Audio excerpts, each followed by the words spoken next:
Hello, everyone. The episode of Everything Iconic you're about to watch is sponsored by Blue Moon Beer. We love Blue Moon Beer here at Everything Iconic, and I hope you enjoy the interview with Audrina Patridge from The Hills.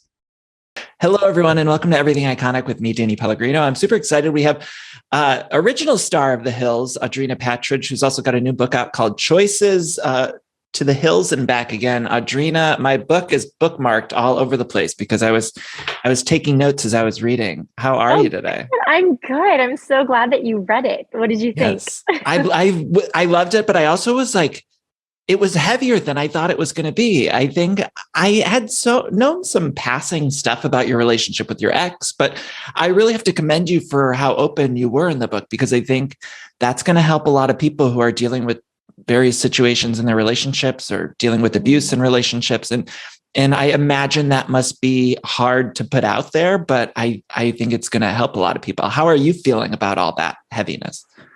I mean, it's, the reason why I wanted to include that, it's no secret I was in a toxic relationship or two. But I want people to feel like they're not alone, that not to be ashamed or feel humiliated or like you're alone, like you're not.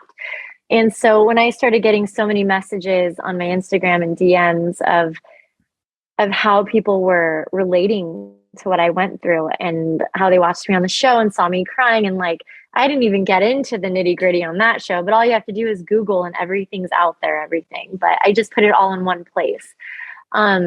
And that's why I was like, gosh, instead of responding back to each person, it's like so repetitive.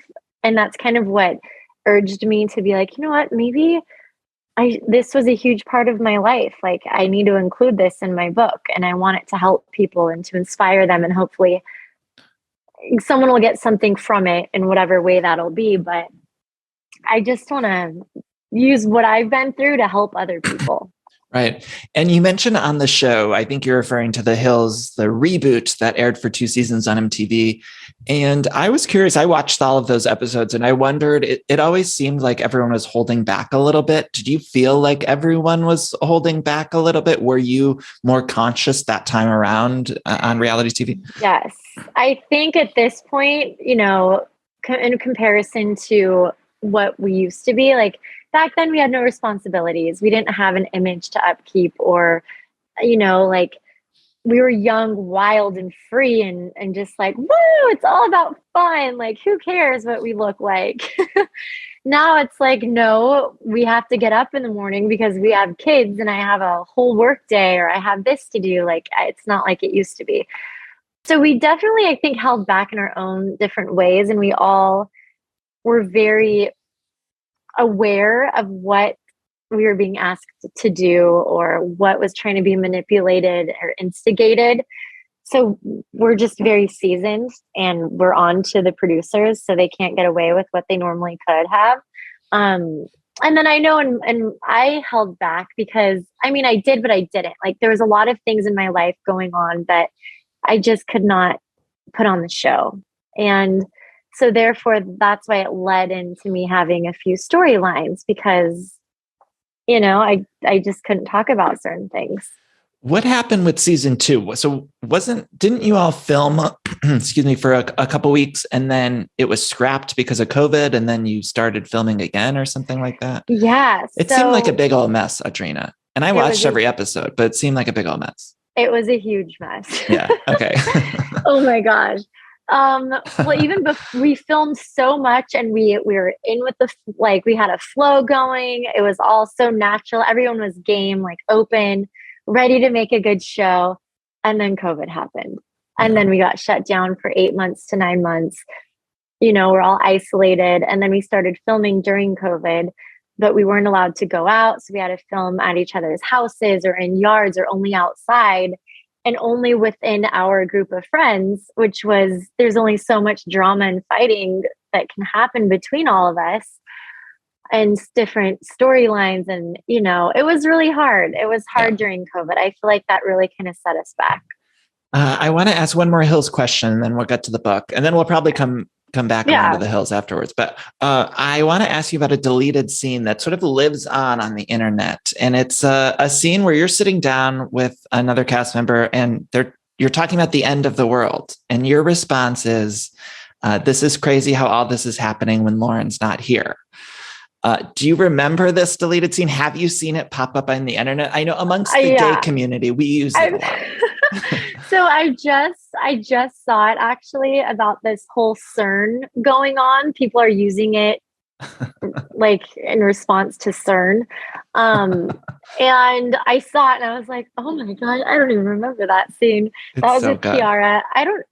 I think it must have been about Lauren was gone somewhere, but there was a lot of drama. I need to go back. Actually, we're doing the Hills podcast, so I'll get to that. Okay. Because we're going to do deleted scenes, hopefully, too. And you have to dive into that one because it's just truly, I mean, it's iconic and it's so funny. And it's like a very serious topic you're both talking about. And you're just like, it's crazy how all this is happening when Lauren's not here. And it feels, as a viewer and as a reality TV expert, I often think, oh, there had to have been a producer being like, you have to get this line out, or somebody's telling you have to get this line out so we can somehow tie it back to LC.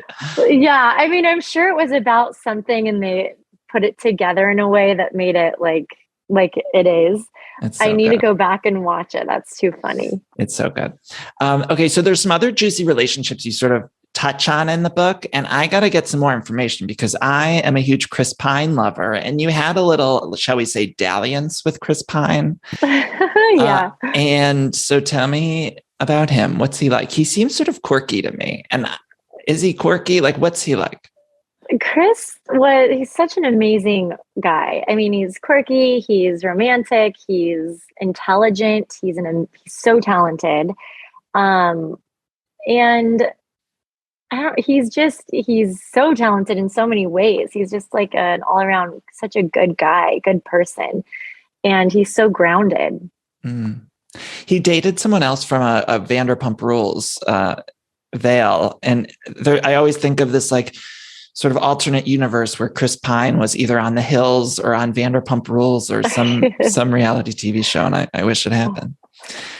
Okay. Chase Crawford too. Chase, the gays love Chase Crawford, and he was rumored to be with Lauren back in the day too. Am I making that up? I don't even know. I think it's a fake thing. I honestly don't know if him and Lauren were together. Like when I was friends with Lauren, they were never together, so I don't know. Right. But we were never like together. We hung out. We hadn't seen each other in a long time. I talk about that in the book. Chase is an amazing guy. He's handsome and he's the same. He's like such a good guy. So were there any almost famous relationships that I should know about? Like you talk in the book about Chris Pine and Chase Crawford. Are there any others that I need to be aware of? I don't know. I can't really. Because I imagine back in the day, like I have this fantasy of all of you at Ledoux, like all the young Hollywood people.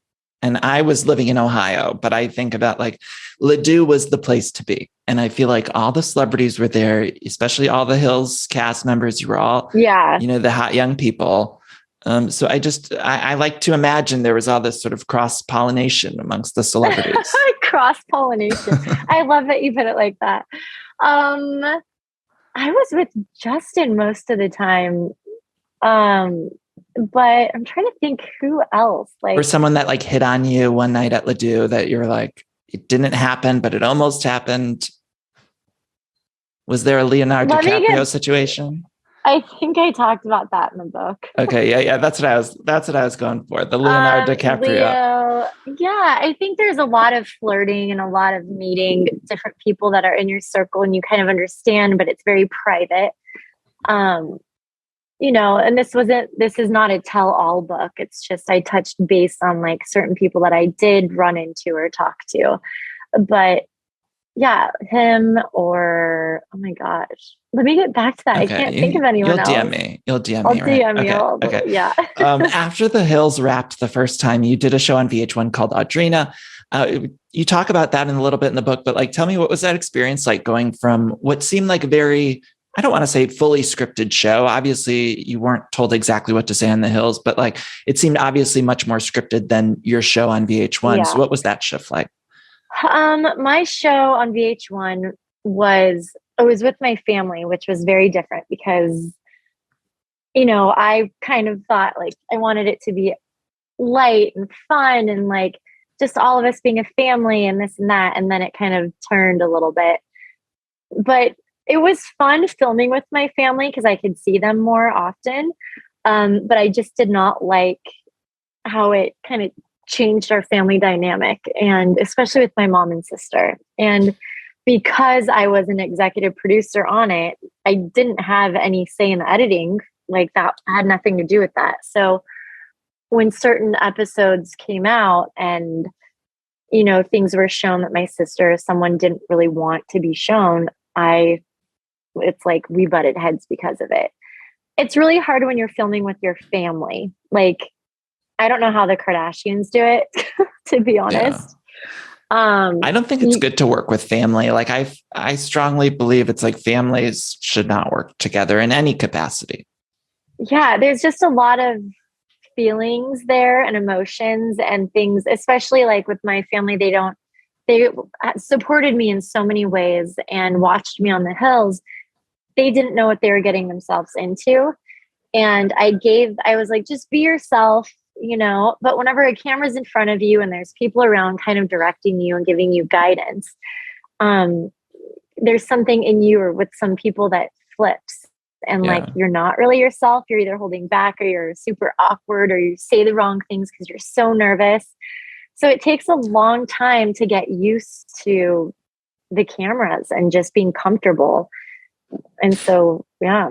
There's a video that popped up of your mom on like Hollywood TV back in the day that was sort of an infamous paparazzi video of her outside of Beso. And I'm curious, how did that feel for you? Because I mean, you mentioned your family is coming into filming a show like Audrina without the experience that you had of filming something like The Hills. And so, of course, people are acting a little different or it's a change for them. So what was that like for you to see that pop up and kind of show up everywhere? I mean, I'm so protective over my family. So it made me sad to see my mom feel so hurt by it. Just because she read the comments and the comments are really mean from people, but then other people are like, I love your mom. She's got personality. I think it's so funny. I think it's so funny. Same thing about my baby. My baby's a star too, but it just, some people. I always wondered if you could like laugh at that because I think it is funny. And she is complimenting you. She's saying you should have won Dancing with the Stars. My baby's a star. She's proud. I know. I love my mom and she is proud. She has no filter. She is who she is. And who cares? Like, I feel like if that would have came out now, people would have been like, yes. But because it came back then and people were in such a different mental state, they were so judgmental and more mean and just like, they would pick you apart and like say really terrible things. And it was so different, but we laugh about it now. Yeah. We look back on that time of The Hills and especially how the media treated women. And I wonder if you've been able to get some perspective on it because women between 2000, I mean, really all the time, women are treated terribly by the media, but I think especially 2000 to 2010, which was like the height of The Hills. And we look back on that time and we've learned things and some lessons we haven't learned, but I wonder how you look back because you were in sort of the eye of that storm. And I mean, I was body shamed all the time. And, growing up, I learned how to keep myself in a bubble, not read the comments, don't listen to what anyone says, block everyone else out. No one matters but who's in my circle, just to protect my heart and my soul, But yeah, it was hurtful. And like, I was body shamed a lot or judged. And if I went on more than a few dates, I was called certain names. And it's like, just because I went on these dates with these guys doesn't mean I slept with them. Like, so you're going to put me in this category. It's just it's so hard sometimes being a woman and just trying to live your life and live freely and happily and like date around. It doesn't mean you're sleeping around. You might be dating, getting to know people, but that's what dating's about, right? Before you find the right one, you want to date enough guys to be like, no, I didn't like that about him. I like that about him. Now I'm going to find the full package, you know? Mm. It's hard because you're constantly put on this pedestal to be perfect. And like everything that comes out of your mouth, if it's not said the right way, you're going to get judged and picked apart. And yeah, it's hard. I thought about it in the book because you talk about being offered Playboy, and you said, you don't want to be sort of in that Playboy box. And I think years later, almost, I don't even think Playboy is still in publication, like in the traditional sense, but I feel like years later, Playboy almost became an empowerment thing, and it wasn't looked at the same way as it was maybe in the year 2000 or 2004 or something. And so I wonder how you sort of felt. Do you look back and think, oh, I should have done Playboy, or, I think back then it wasn't really looked at as in women empowerment, and it was looked at in a very different way. And from what I was going through and trying to get out of this bubble of people characterizing me as this type of person that dates bad boys and like just this party girl that blah blah blah, like I was like, the last thing, like it'll just fuel the fire if I do this. And I'm trying to steer my image and who I am and who I really am in a different direction, and like show them this other side of me. So it was kind of came down to choosing, like, do I want to stay on this path and keep going, or do I want to get off that path and like show people a different side of me? Right. You also were doing a lot of on-camera work. You were in Scary Movie 5, and I think you wrote in the book you were almost you had auditioned for Burlesque with Christina Aguilera and Cher, which is a legendary movie. I love that movie. Yeah. Was that like sort of one of the bigger roles that kind of got away, or was there anything that you were close to getting or auditioned for that you were close to? That was probably one of the biggest roles I auditioned for, just because it was such a part that it was like a big part in the movie. But it was the Juliana Hough role, right? Yeah, she got it. Yeah. But I was so nervous, and I drank coffee because I was like, gosh, like maybe I'm so nervous, but I'm tired because I was out the night before filming, and I was like, I'm just gonna have a little bit of coffee. Bad idea. It made my nerves even worse. Of course. And then it was just. Sometimes I have too much coffee before I record here, and I look back, or I'm editing the episode, I'm like, I sound crazy. Right? Or you're talking super fast and you're breathing. It's like, okay, I'm ready. Okay, let's go. It's like, that was the worst audition I probably ever auditioned for. Like for me, performing. But it was an experience. And that's what's fun about going out in LA and, going on these auditions and getting to have those opportunities. When I filmed Sorority Row, I had the best time. And Rumors was amazing. I made some good friends from that movie and like made memories that I'll never forget. Right. Recently on a podcast, I think it was Nick Vile. I hope I'm saying that last name right, but you had talked about filming the hills. And one of the things you sort of had spilled was that oftentimes producers would bribe a lot of you to bring up storylines on camera with things like bags. And you had said Lowe had accepted a bag to confront Kristen on screen about drug use. And it became this storyline in the magazines and everything. Yeah. Did you hear from anyone after that? And also, I'm curious what happened with the Lowe of it all, because she was so anti the Hills reboot, and I didn't understand why she didn't do the reboot.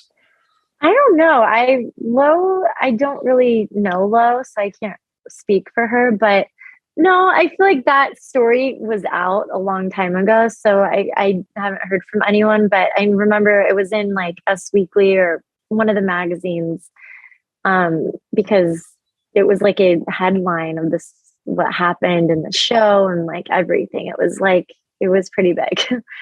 But as far as Lowe, like I have no idea why I don't think she was liked by a lot of people because, I think by a lot of the cast because of all the smack she was talking about everyone. So I didn't like how I had seen an interview, and I didn't like how she had acted above it before it sort of even started the reboot. And I was just like, really? Like what? Come on. I mean, I don't know. I think there's a lot of people that ego and arrogance develops where they're too good for people or too good for something. But it's like, at the end of the day, we're all the same. Come on. Like we all go through these life decisions and situations, and who are you to judge or think you're better than anyone else? You must get annoyed with this question, but I have to ask it. But when's the last time you talked to Lauren? Do you ever shoot a message to each other or run into each I other? don't even know. I've had so many new numbers since then that I don't even know what her number is. But the last time I saw her was at Disney on Ice when I was there with Kira, and she was there with her little boy, and I met her and her son, and we talked for a minute, and it was really nice catching up for a minute. It's like our past is the past. Like we've been through so much together, but it's like we've all grown so much, and we're adults and so mature now, and it seems like a lifetime ago. Like it doesn't even seem like it was this life. It's Right. crazy. Do you watch other reality TV? Do you watch Housewives or Bravo or any of that kind of stuff? Honestly, no. With my 6-year-old daughter, we kind of watch a lot of kids stuff. Yeah. So you haven't heard the breaking news that Jen Shah pleaded guilty in her case. You haven't been following any of that. I don't even know who that is. That's okay. That's okay. No idea. Do you ever watch like scripted stuff? Like, is there anything you watch that you like? So I love like medieval period pieces. So I love the Vikings, and I love the Last Kingdom. And then I love a lot of the interior design shows. So I'll just turn HGTV on and watch that. And then Goop, they had a Netflix series, so I watched that, which was really cool. But aside from that, it's like, I honestly don't really have time to watch TV. I'm a full-time mom, and it's all about my daughter. So we watch what she wants to watch, or we're playing, or we're running errands, or I'm always multitasking. Right. Because you talk about your ex in the book, I'm curious what the relationship is between the two of you now, you and Corey. Do you have a good parenting relationship together, or is it strained? I don't really like to talk about it, but I try to keep it strictly business, and it's only about the visits with Kira, like when and where and that. And it's all done through an app called Talking Parents. So aside from that, if he texts me or says things, I have no interest. It's just about our daughter, and that's it. Well, reading the book, I was literally cheering along when you had the strength to get out of the relationship. It was, I think I'm proud of you in a weird way. Thank you. Yeah, I'm sure I took you guys on the journey with me. And so I was surprised, Audrina. I was like, this is pretty, you go there with it, which I hate when I read a celebrity memoir and it's like they sort of skim past a lot of the heavier stuff, because it's like, we know stuff happened and we want to know what happened. Otherwise, what's the point of reading the book? Yeah. I mean, and a lot of that stuff is like TMZ got it from the courthouse and from the police reports before I even walked out of the courthouse. So going through that and having the world know things before I even knew it, and then not even having a chance to process it, but walking out of the courthouse and the cameras are there, it's like, it was so hard for me. And I didn't include a ton of this stuff that was in the reports from like the court or our divorce or the police report or any of that, because it was just so much of it. So I included as much as I could in the book to give perspective and just more on what happened and what I was going through and how I was feeling. And, it's life, and people go through really hard, traumatic things, but it shouldn't stop you from moving forward or living or get you in a depressed, ashamed, humiliating moment. I know I went through it. It did. I lost so much weight and I had to heal from it. It's taken me a lot of time to heal and get through a lot of things, because I don't want to bring that into a new relationship. If somebody's in a relationship right now that they have that feeling in their gut that they need to get out, do you have any advice for them of how to get through something like that? Yeah, if you have that gut feeling, do not ignore it. And I tell Kira this too, in any situation, whether it's a relationship or a business, or you're walking in a parking lot and you have this feeling someone's following you, someone might be following you. Like, listen to that gut instinct, like it's really about being in tune with yourself and trusting yourself, because if you ignore it and you don't trust yourself and you're just like, no, it's fine, like I'm just going to give it another shot, it doesn't get better. It just gets worse. It's only going to get worse. Right. There's that quote, I think it's Maya Angelou, when someone shows you who they are, believe them. And sometimes I think we can just turn a blind eye for too long. Yeah, trust on the first time. Okay, they're rebooting The Hills. And I mean, I'm kind of pissed about it because I do feel a connection to all of you, even though I think season 2 was a definite flop for the reboot. But will you be involved at all? Like if they were to call you and be like, hey, we want you to pop in at a party. I don't know. I honestly don't think they would have any of us pop in because it's such a younger cast. And I don't even think we know any of the cast. They're all new people, like new 20-something-year-olds. I don't know. Maybe, I don't know, honestly. It would depend on the circumstance and like the scene and what it is. Yeah. What's your relationship with Heidi and Spencer like now? It seemed like towards the end, you guys had a lot of friction, and what's it like now? You know, my relationship has mostly always been with Heidi, and, you know, we've been friends for so long. And what was really hard with The Hills is it got to the point where we were filming, but there's so many blurred lines. So the producers would tell me one thing and tell her another, or she would tell me something, but then the producers would tell me something different and tell me like, why are you being so nice about her when she's saying all this stuff? We just filmed her on Monday. Stop being nice, like stick up for yourself. And I'm like, what?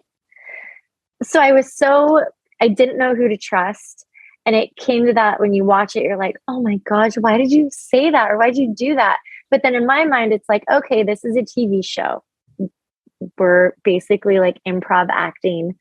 And I know that some people on the show did show their real life and what they were really going through. But in my sense, I couldn't show my whole real life. So I had storylines.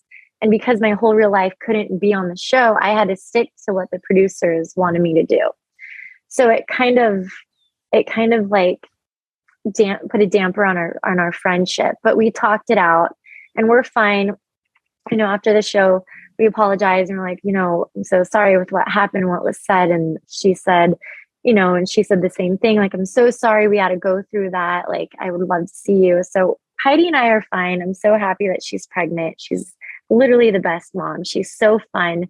She gave it all she could for this show to make it the best. And I know they think I'm boring, which I'm not really much of a reality person. I'm not confrontational. I'm not crazy. I'm not wild.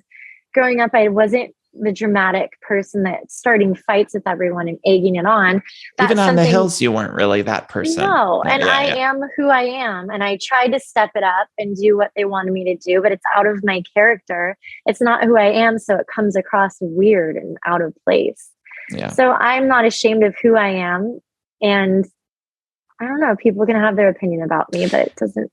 I know the reboot had different producers, but all this stuff has come out. Obviously, Christine from Selling Sunset has talked about Adam DeVello. Like, did you find him sketchy or? Adam, he was doing, the situations and experiences that people are talking about him, I never experienced that stuff with Adam. Adam was always straightforward to me. We butted heads sometimes about certain things, but we leveled it out. And, you know, sometimes I felt like he was very manipulative and instigating things that I did not agree about, or taking things that I was going through in my life and then giving that to someone else on the show. And it's like, hey, that was my thing. Why'd you give it to, like, what are you doing? You know, like, was there a specific situation like that? There's just different scenarios. Like, I think when Kristen came on the show, I was talking to this guy I met at a show. I went to a show because I'd go to a lot of shows, as you guys know. And then this band, I was like, we got to get this band on. The guy's really cute. Like, let's bring him in, stir things up. Like, this would be a great, you know, I think it'd be good for the show. So they come on the show, but I think it was for Kristen. And I was like, okay, so I'm just going to start giving you all my story ideas. Because I would literally write ideas down and send them ideas. And sometimes it would be for me or sometimes it would be for someone else, which I was like, okay, whatever. But at the same time, it's like, then what am I supposed to keep filming about? Justin? Like, when can I change my story? That is not right. Okay, so you're doing a recap podcast. You got the book. Tell people about the book, the recap podcast, anything else you have going on that you want to plug. So I have my book coming out called Choices to the Hills and Back Again. I was very vulnerable, as you know. I talked about everything as much as I could. That comes out July 26th, and I'll be at the Grove doing a book signing July 28th, and then in Jersey at Book Ends on July 26th. So if people want to come hang out and meet me. And then I have a podcast with Brody and Frankie that we've been doing, and it's a Hills rewatch. Was it real? So we're taking everybody on this journey through the hills and giving them behind the scenes. I almost said BTS, behind the scenes, giving them the scoop, spilling the tea, giving them deleted scenes, experiences. We've had different producers from first and second season come on to give their perspective of why they did certain scenes the way they did and what the real story was behind it. So it's really interesting, and they fact check us, and we're like, wait, no, that didn't happen. And we're like, oh, actually it did happen, and this is how it happened. And it's like, oh my gosh. So then we have other celebrity fans come on. We have a confessional. We have fans ask questions. And then we have people from the show come on. Jason's coming on. We have Brian and Jordan coming on from season 1. Oh my God. So yeah, it's really funny. There's lots of laughs, lots of teasing, lots of stories. Look, we need Lauren to just come on and embrace it. Like, I'm tired of her not embracing the hills. Like, we love the hills. I know she's moved on. She's got a whole empire, but we just need her to come on the podcast and talk about an episode. I mean, her, Brody, and Frankie and I, we all had some really fun, amazing times going to Cabo, and just some very memorable, fun, funny stories that if she did come on, you know, I could use her help, like calling the guys out, because we were all there together. And we would like it. We want to see it. Audrina, thank you so much for taking the time. The last 2 questions I ask all of my guests are your favorite Mariah Carey song, and also if you were choosing for People Magazine's Sexiest Man Alive, who would you choose? Favorite Mariah Carey song is Always Be My Baby. That's so good. I love that old good one. That's a classic. And then if I could choose someone to be on the cover of GQ. Of People Magazine's Sexiest Man Alive, like, who would you choose? Right now, I'm really into Alexander Draymond. Love it. Audrina, thank you so much. Everyone's going to pick up your book Choices, listen to the Rewatch podcast, and thank you so much for taking the time. Truly a pleasure. Thank you. Yes, thank you. Bye. Bye, Audrina.